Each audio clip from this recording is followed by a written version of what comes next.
کے اوپر 6 حقوق ہیں، یاد رکھے جائیں.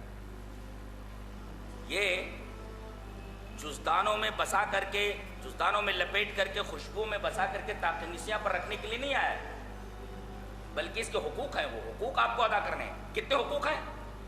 امتیوں کے اوپر قرآن حکیم کے کتنے حقوق؟ 6 حق ہیں. گناتا ہوں. قرآن حکیم پر ایمان لانا. ایمان لانے کا مطلب اللہ کا کلام، پڑھنا، سمجھنا، عمل کرنا، دوسروں تک پہنچانا، اور اس کی جگہ پر کسی اور کتاب کو ترجیح نہ دینا. 6 حق ہیں.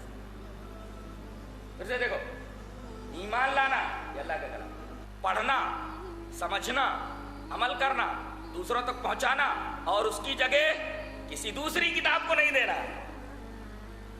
کیا یہ حق ادا ہو رہا ہے؟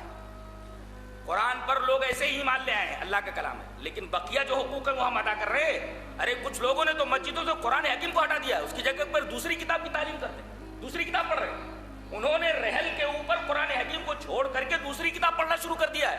یعنی قرآن حکیم کی جگہ ایک دوسری کتاب کو دے دیے. قرآن حکیم کی توہین اس سے بڑی اور کیا ہو سکتی ہے؟ قرآن حکیم کا حق ادا ہو رہا ہے.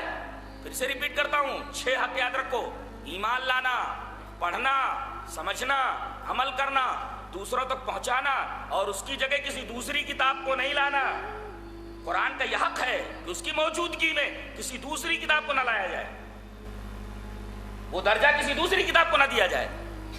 میں کہتا ہوں کہ قرآن حکیم کے حقوق کے بارے میں اگر ہر امتی اپنے گریبان میں جھانک کر کے دیکھے تو اس کا ایک حق صحیح سے ادا نہیں کر پا رہا.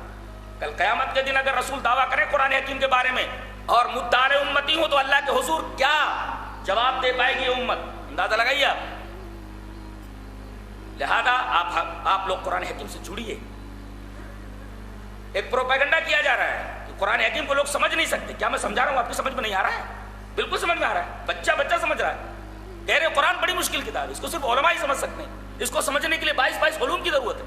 میں کہتا ہوں قرآن اگر اتنا ہی مشکل تھا تو اس کو امیوں کو اوپر اتارنے کی کیا ضرورت تھی؟ ان پڑھ جو پڑھے لکھے نہیں تھے ان کی سمجھ میں آ گیا. یہ پڑھے لکھے جو ہیں ان کی سمجھ میں نہیں آ رہا ہے. قرآن امیوں کے درمیان نازل کیا گیا، جس کے اوپر یہ قرآن اتارا گیا وہ خود امی تھا. ہمارے نبی امی تھے، پڑھے لکھے نہیں تھے. آپ کے اوپر قرآن اتارا گیا اور آپ جن کے درمیان بھیجے گئے وہ سب امی تھے. وہ الذی بعث فی الامیین رسولا منہم، وہی ذات ہے جس نے اپنے رسول کو جو امی ہے امیوں کے درمیان بھیجا، جو پڑھے لکھے نہیں. کسی کالج میں نہیں گئے تھے، وہ کسی اسکول میں نہیں گئے تھے. ان لوگوں کی سمجھ میں قرآن آ گیا، لیکن ان پڑھے لکھے جاہلوں کی سمجھ میں نہیں آ رہا ہے قرآن. اور قرآن حکیم بولتا ہے وَلَقَدْ يَسَّرْنَا الْقُرْآنَ لِلذِّكْرِ فَهَلْ مِن مُدَّكِرٍ، ہم نے قرآن کو بہت آسان کر دیا ہے. تو کیا کوئی ہے قرآن سے نصیحت حاصل کرنے والا؟